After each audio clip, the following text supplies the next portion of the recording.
Ele foi superintendente de Administração e Finanças da Assembleia Legislativa por 18 anos. Eleito com 54 votos dos 63 possíveis, Marcos Presídio foi eleito conselheiro do Tribunal de Contas do Estado. E ele é o nosso convidado desta semana. Tudo bem, Marcos? Tudo bem, Cíntia. É um grande prazer estar aqui com o Bocão News para dar essa entrevista a vocês. E é um prazer falar com vocês. Conta um pouquinho da sua história. Eu estava conversando com você agora há pouco. Você está há 18 anos na superintendência, mas há 35 que você trabalha na Assembleia. 32, desculpa. 32. E você foi levado pelas mãos de Luiz Eduardo Magalhães, é isso? Conta um pouquinho sobre sua história. Tá, minha história basicamente é a seguinte, Cíntia.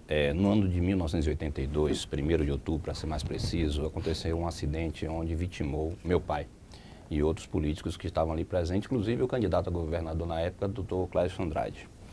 E isso eu ainda tinha 14 anos de idade. Ao fazer 15 anos de idade, 1º de dezembro, que é a data de meu aniversário, Luiz Eduardo se reelegeria o deputado estadual e se tornou presidente da Assembleia Legislativa.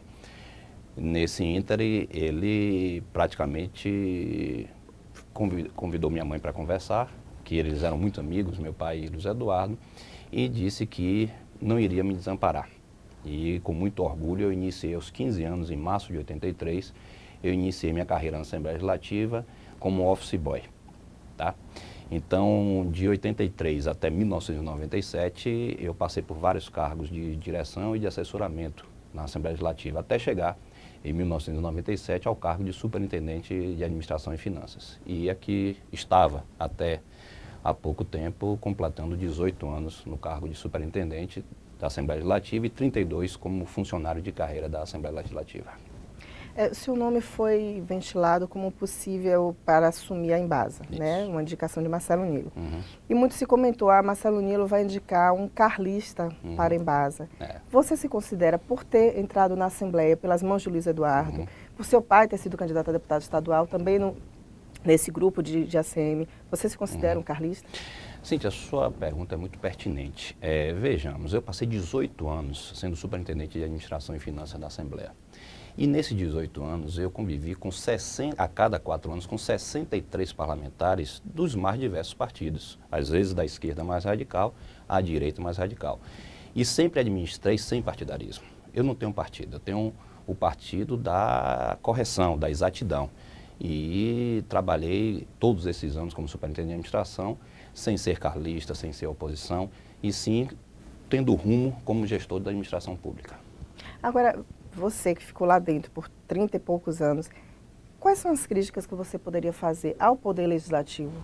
Porque a gente que está assim de fora e que também cobre, né, a Assembleia, muitas vezes a gente diz que os deputados não fazem nada, não trabalham, porque a Assembleia funciona até quinta-feira, né, a sessão de manhã, a sessão especial, e sexta-feira acho que até o meio-dia ou 2 horas, e se dá essa impressão de que não se trabalha. Eu queria saber de você, que participou lá dentro mesmo, trabalhando, como é que funciona? Você acha que é um poder que funciona mesmo? Eu acho que é um poder que funciona e nos últimos tempos tem funcionado ainda mais. Para você ter ideia, as comissões, até eu estava lá até 15 dias atrás, já se estudava passar as sessões de quinta-feira para a tarde, para que as sessões das comissões pudessem ocorrer na quinta de manhã.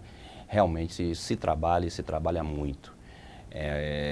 Segunda e terça e quarta sessões acontecem à tarde, quinta pela manhã, então passaria a sessão da quinta para a tarde para haver mais reuniões das comissões para a maior produção do Legislativo.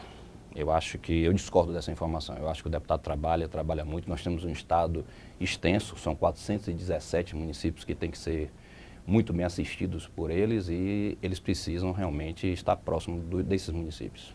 Agora, Marcos, eu sempre cobri a Assembleia, né, são 15 anos cobrindo, né, às vezes eu saio do jornalismo diário, mas normalmente cobrindo a Assembleia.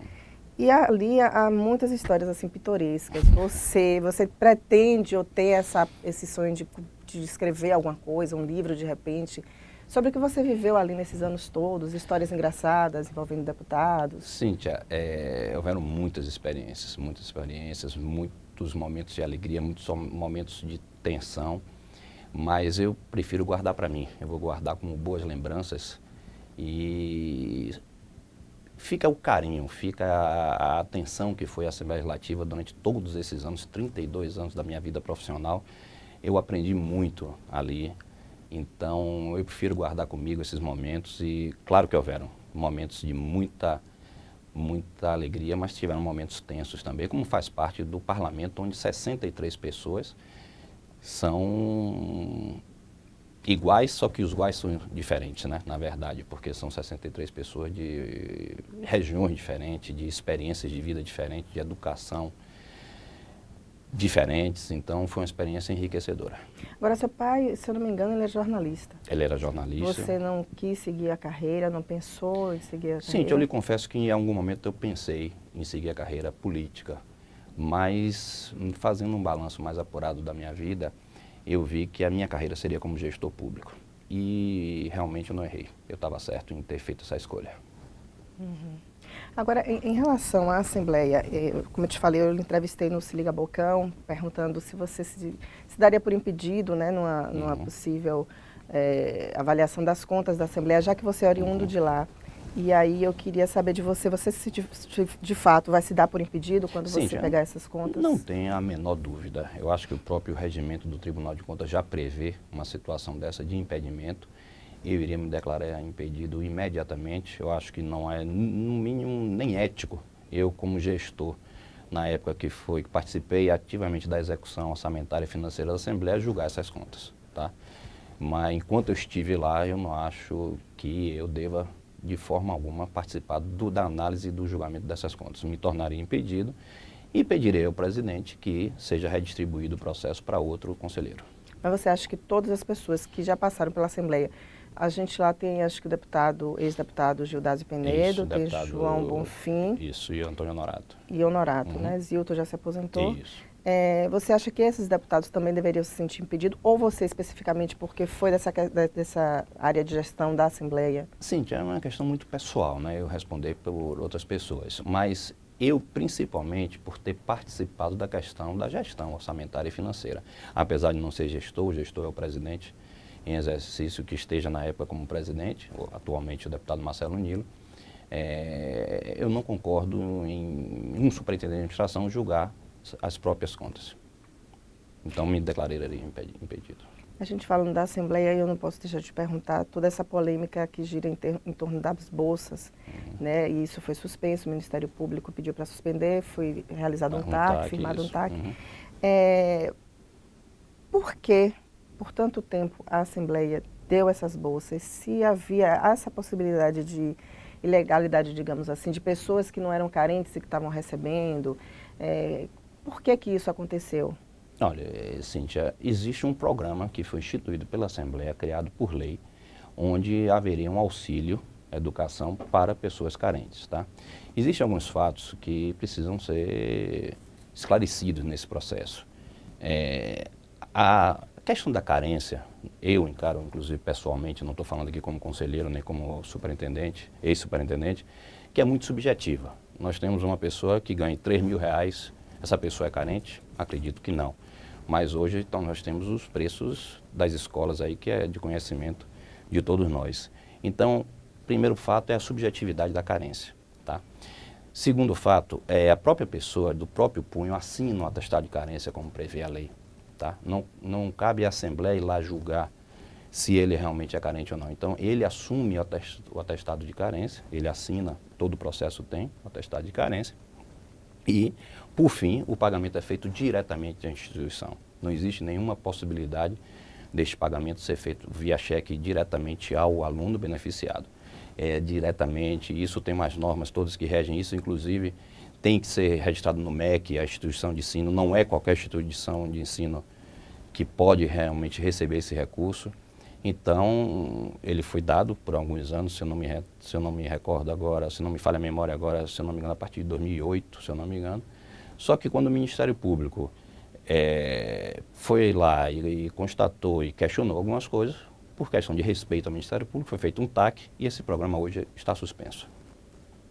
Então, em relação a outros programas da Assembleia, como é que você vê essa questão do dinheiro? Porque assim, se fala, por exemplo, que a Assembleia é uma das mais austeras, pelo menos Marcelo Nilo fala isso o tempo todo. Uhum. Aí agora houve um reajuste da verba de gabinete e Marcelo Nilo acredita que vai ter dinheiro para bancar isso até agosto.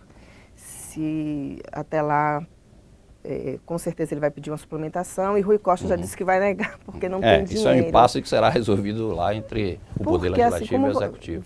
Eu sei que você já saiu da Assembleia, mas como é que se volta uma coisa que você não tem certeza de cumprir isso até o final? Como é que você volta um reajuste se você sabe que você não vai ter caixa para bancar esse reajuste? Só vai ter até determinado período. Com certeza, na análise de caixa que o presidente Marcelo Nilo fez, ele sabe que suspendendo em agosto, ele vai ter caixa até dezembro a realizar o exercício todo, tá? Porque ele, sem dúvida nenhuma, respeita a lei de responsabilidade fiscal, que é muito clara. Você não pode contrair despesa sem ter receita. Então, quando ele conversou, já não participei mais disso, que eu já estava sendo eleito conselheiro do Tribunal de Contas, mas tenha toda a certeza, se ele fez esse acordo foi em base de dados orçamentários e financeiros que levou ele a ver o mês de agosto como um mês crítico. Ele suspende o reajuste dos funcionários e estende até dezembro sem o reajuste, e o caixa dele com certeza suportará. Agora, Marcos, você está indo para o TCE, foi já para o TCE, e o que a gente vê, e sobretudo no TCM, né, porque são as prefeituras, julgamento de contas, e aí você vê algum tipo de irregularidade, para aquela irregularidade você aponta uma multa de R$2.000, de R$1.000, que é tão irrisório assim que dá a impressão para a gente que está vendo, está dizendo para o prefeito, continue fazendo suas irregularidades, porque você só vai pagar R$2.000. Continue sendo irregular, que você vai pagar R$1.000 e está tudo bem. Você está pronto para enfrentar isso? Porque eu sei que não é TCM, não é prefeituras, mas tem órgãos, né, do governo. Olha, Cíntia, eu precisaria me aprofundar mais e ter mais experiência dentro do Tribunal de Contas para lhe responder mais precisamente, tá? Mas não é bem assim, pelo menos é o que eu ouço falar, que as contas na maioria das vezes são aprovadas e aplicação de multas. Pelo contrário, o que eu ouço falar é que existem muitas desaprovações de contas. E para o gestor público, no caso um prefeito, a desaprovação de contas se torna ele inelegível. Então, não é tão simples assim. E as notícias que eu tenho é que o Tribunal de Contas dos municípios age corretamente em cima dos autos processuais. Mas, por exemplo, eu sei que você falou que você precisa se aprofundar, mas em relação às multas, elas não poderiam ser maiores? Quem é que mede isso? Sim, eu acho que é o próprio conselheiro e os técnicos que ajudam, auxiliam ele com a auditoria dele. Poderiam, quem sabe. Agora é aquela coisa, eu volto a repetir, como eu não tenho ainda experiência lá dentro, nós temos que analisar caso a caso, tá? Às vezes uma multa pelo o não cumprimento do prazo naquela notificação, cabe uma multa menor, tá? Às vezes uma multa por um convênio que foi mal aplicado, obviamente terá uma multa de maior significância, tá? Ou então talvez até a desaprovação das contas. Então isso aí seria mais caso a caso para analisar, e eu com mais tempo lá de experiência poderia lhe responder melhor. Agora, como eu falei aqui no início, você foi eleito com 54 dos votos dos 63 possíveis, né? Por que os deputados gostam tanto de você assim? Por que você teve essa folga assim tão grande? Olha, Cíntia, com muita sinceridade, não seria falsa modéstia, é a construção de uma relação nesses 18 anos, muito sincera, sem partidarismo. Está aí a prova disso, que não existe lado carlista, lado da oposição. Tá? Tratei todos com muito respeito e igualdade. Eu acho que esse foi o principal ponto para ter tido essa votação. Meu nome foi muito bem aceito pelos parlamentares e a prova disso são os 54 votos. E o que é que você espera aí daqui para frente lá no TCE? Olha, eu entro com muita vontade de trabalhar, Cíntia. Eu entro novo no TCE, tenho 47 anos de idade, eu acho que tenho muito ainda a oferecer, tá? E entro num momento muito oportuno no TCE, porque o TCE está passando por um momento agora que é justamente a forma de que eu penso, que é aproximar o Tribunal de Contas do gestor público. Eu acho que isso é o grande feito, eu acho que é isso que tem que ser feito. Eu já tive do lado de cá como gestor, agora eu vou estar do lado de lá como conselheiro. Eu acho que o TCE não pode ter o caráter apenas punitivo, tá? Eu acho que nós temos que ter o caráter preventivo e, como eu coloquei no meu discurso, talvez até educativo. Agora, se aproximando aos gestores públicos. E ele está com alguns programas muito interessantes, que é o controle social, que é justamente aproximar o Tribunal de Contas do gestor. Você poderia explicar um pouquinho isso? Você me permite? Tá. Hoje o Tribunal de Contas tem o TCE em campo, tá? A ouvidoria vai à escola, que é interessantíssimo isso, levar o ouvidor do Tribunal de Contas às escolas para visitar, para ver como funciona o Tribunal de Contas, tá? As entrevistas em rádios comerciais e comunitárias, tá? Isso tem dado um retorno, as notícias que eu tenho dos técnicos lá, que eu me reuni antes de vir para essa entrevista e troquei ideia sobre esses programas que realmente, para você ter ideia, atingiu 2.300.000 ouvintes, que é o quê?